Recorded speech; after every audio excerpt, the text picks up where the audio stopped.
Ngashigi vlog sidi langbal kaithel yenguwe vlog ne. ये model इस तो रखा तुम नहीं दे भैया ब्रा ये तेजाब का यूज करते हैं तेजाब से इसका कोई इफेक्ट नहीं पड़ेगा इसका लाइट वेट वजन है 1 kg में मेरे जो रंग से प्रॉब्लम हम ले पले रे कुमावे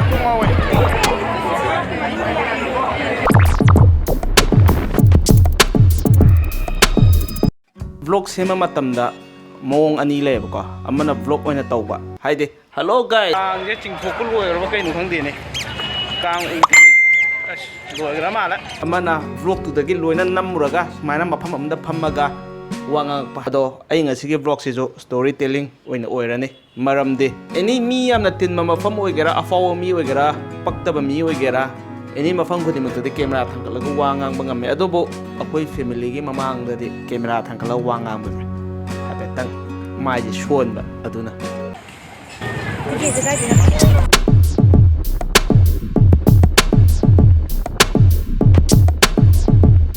pung taret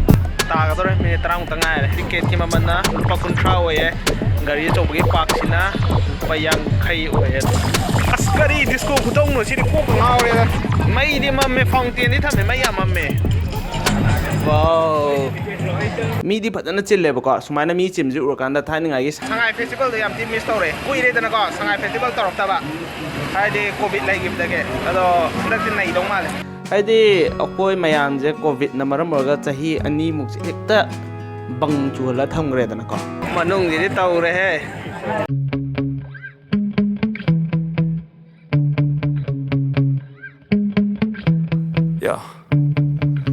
Sometimes I get so mad, there's no controlling me. My thoughts get so bad, I'm like,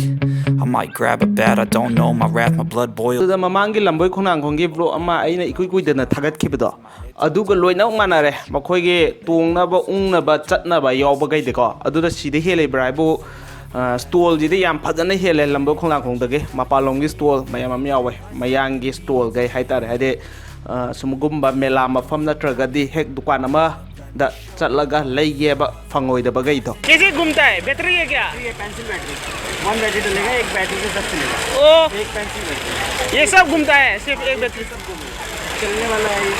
ये घूमने वाला है ये चलने वाला है ये ऐसे चलेगा ओ ये भी बना सकता है ये भी बना सकता है 1 बॉक्स 300 मॉडल बनेगा प्राइस तो कितना है ये 990 है डिस्काउंट में कितना ओनली 800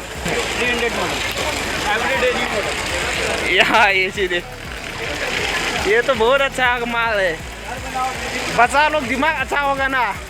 इसको ऐसे फर्स्ट टाइम ऐसे पानी के अंदर टिप करना है आपका हाफ केजी एब्जॉर्ब करता है आपको जितना पानी यूज़ करना है और जहाँ पे यूज़ करना चाहते हैं ना इस टाइप से यूज़ कर सकते हैं यूज़ करना होता है जैसे घर के अंदर फर्श पे पत्थर पे फ्लोर पे मार्बल पे टाइल्स पे बेड के नीचे सोफे के नीचे सीमेंट पे होता है जैसे कि चाय का पान का गुटखे का मसाले का ऐसे किसी भी प्रकार की सब्जी का सर दाग लग जाता है ऐसे आपको वाइपर पकड़ना है साइड करना है ऐसे no paper no tissue paper air proof होता है ना जब पानी भर जाता है खाई जम जाता है घर पे पेंट करते हैं ना फ्लोर पे दाग लगता है हटाने के लिए ऐसे तेजाब का यूज़ करते हैं तेजाब से इसका कोई इफेक्ट नहीं पड़ेगा ऐसे लाइट वेट वजन है 1 kg वेट है ऐसे साइड करने से छोटा हो जाएगा और यहाँ करने से जो बड़ा हो जाता है बराबर चलता है 5 से 6 साल ये का होता है लाइफ 5 से 6 साल बॉडी होता है फाइबर का ये होता है स्टीलनेस स्टील होता है पानी में कितना भी यूज़ कीजिए पानी का जंग नहीं पकड़े ऑनलाइन प्राइस 950 का है डिस्काउंट करने के बाद 750 750 रुपये अगी फेवरेट यूट्यूबर मैंने खंगबा से गुरु गोपाल दास सारो माल है समदाब एक ही है क्या पवा दुल पासनी अखोय दा उवादी ngawni बेब जा बतिन योले टेस्ट तौरगा दम लै दे भैया ब्रा हम लै गेनो लै गेरो लै रो दा मथंग यंगसे लै दा दि लै दा मथंग यंगसे ngam thongna to nat ki store ma lai re phiran yaura base phiran ni yai ne se de phiran ma sa di kya lege sisira तो ये mal हो गया ये khogdo ki dong ma le ko style kya to e phogdo to photo point ba ja am di lai re ma khai ngan re civil light caption be di pha ga dom ne natra photo caption ji da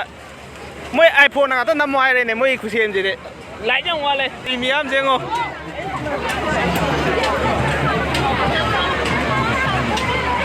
adu mamangi lamboy khunang khongda de bike thauba wow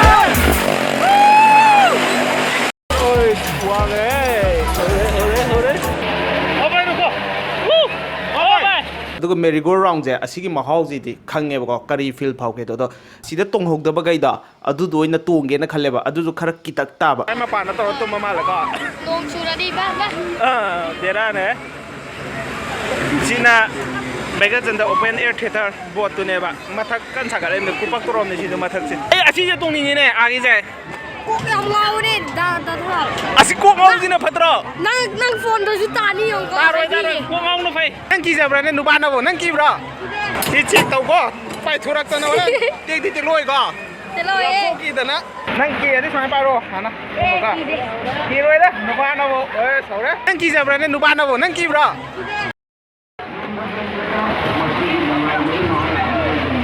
ꯀꯪꯒꯜꯂꯦ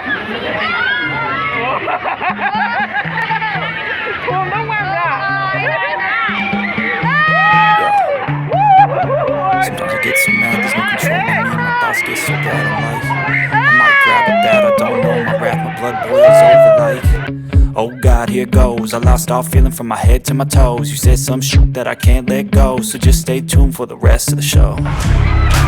So have you ever felt betrayed? Switches how you see things, realize something needs change.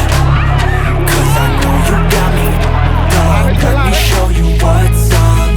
Cause enough is enough. I'll take a face full of pavement just to make a statement. I know Mango round to war jai ki re क्यों ने ला तिके कौन ला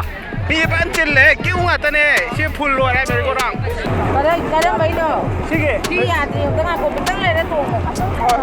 ने ni si mai do wa क्या हम कोई side ले पले बा hui ye hui la dong ho ni मेरे को रंग जो प्रॉब्लम हम ले ने ले पले रे आ मत कर तू ये काम मुझे नहीं दे की रोई ना नुंगाई रंग नहीं तो का सेल्फी नुंग का बा ये तो वो जरा ला जहाज से वही तो आ गया ये ठंडी ना ये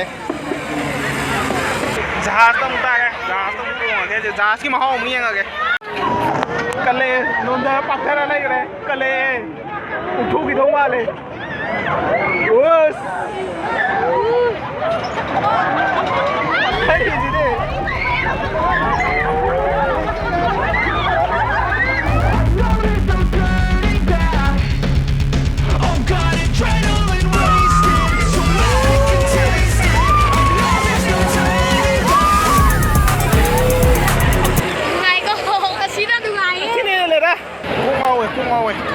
dide gari mani wala tong ta taw ꯂꯝꯁꯥꯡ ꯆꯠꯄ ꯌꯥꯗꯕ ꯃꯤꯗꯣ ꯑꯣꯏꯕꯀꯣ ꯒꯥꯔꯤ ꯑꯆꯧꯕ ꯕꯁꯀꯨꯝꯕ ꯋꯤꯡꯒꯔꯒꯨꯝꯕ ꯑꯗꯨꯒꯨꯝꯕꯗꯀꯣ ꯑꯗꯨꯒ ꯊꯣꯡꯅꯥꯎ ꯃꯌꯥ ꯐꯝꯗ ꯇꯥꯗꯦ ꯀꯝꯄꯜꯁꯔꯤ ꯑꯗꯨꯝ ꯁꯤꯗꯩꯅ ꯆꯨꯔꯆꯥꯟꯄꯨꯔꯕꯨꯛ ꯆꯠꯄ ꯃꯇꯝꯗꯕꯨꯛꯇ ꯋꯤꯡꯒꯔꯒꯤ ꯃꯌꯥꯏꯗꯒ ꯇꯣꯡꯕ ꯃꯇꯝꯗꯒ ꯑꯗꯨꯝ ꯀꯣꯛ ꯉꯥꯎꯔꯦ ꯁꯤ ꯄꯨꯡ 1ꯒ ꯃꯤꯅꯤꯠ 20ꯃꯨꯛꯀꯤ ꯖꯔꯅꯤꯁꯤꯗꯕꯨꯛꯇ ꯑꯗꯨꯒꯤ ꯑꯣꯏꯕ꯭ꯔꯥꯗꯤ ꯈꯪꯗꯦꯕꯀꯣ ꯑꯩꯉꯣꯟꯗ ꯖꯍꯥꯖꯇꯣ ꯂꯣꯏꯔꯛꯄ ꯃꯇꯝꯗ ꯑꯁ ꯀꯣꯛꯁꯦ ꯐꯖꯅ ꯉꯥꯎꯔꯒ ꯑꯁ ꯐꯖꯅ ꯑꯣꯅꯤꯡ ꯂꯥꯎꯔꯒ ꯊꯨꯛ ꯂꯥꯎꯔ ꯂꯩ ꯌꯥꯝ ꯊꯤꯅ ꯏꯁꯥꯗ ꯍꯩꯅꯗꯕ ꯏꯁꯥ ꯌꯥꯝ ꯅꯨꯡꯉꯥꯏꯇꯕ ꯋꯥ ꯉꯥꯡꯅꯤꯡꯕ ꯈꯣꯠꯅꯤꯡꯕ ꯄꯣꯛꯇꯕꯗꯣ ꯑꯗꯨꯒꯤ ꯐꯤꯜꯗꯣ ꯐꯥꯎꯔ ꯂꯥꯛꯑꯦ ꯑꯩꯈꯣꯏꯅ ꯃꯦꯂꯥ ꯀꯣꯏꯕ ꯂꯥꯛꯑꯒꯗꯤꯀꯣ ꯌꯦꯡꯕ ꯌꯥꯕ ꯄꯣꯠ ꯀꯩꯗꯣ ꯂꯣꯏꯅꯃꯛ ꯌꯦꯡꯕ ꯂꯣꯏꯔꯀꯥꯟꯗ ꯇꯣꯡꯒꯗꯕ ꯄꯣꯠꯇꯣ ꯑꯗꯨꯗꯣ ꯑꯣꯏꯅ ꯆꯠꯂꯣ ꯅꯠꯇ꯭ꯔꯒꯗꯤ ꯑꯩꯒꯤ ꯐꯤꯕꯝ ꯇꯥꯅꯤ ꯍꯥꯏꯕꯗꯤ aduga aina stol na maisingdo som chai khatane ba gate changaga left side ta right side tem ta namdre sunungaina parrot yoline parrot si pa me There's no turning back. Oh God, adrenaline wasted. So mad I can taste it. I know there's no turning back. I'll do what it takes. I ain't making oi chatro bo sidengo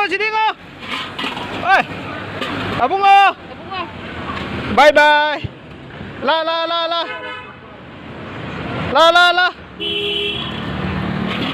sana tumne shona kan gide bye bye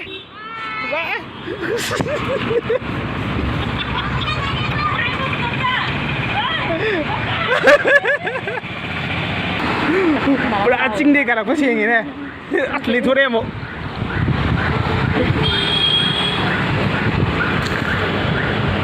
senaya kata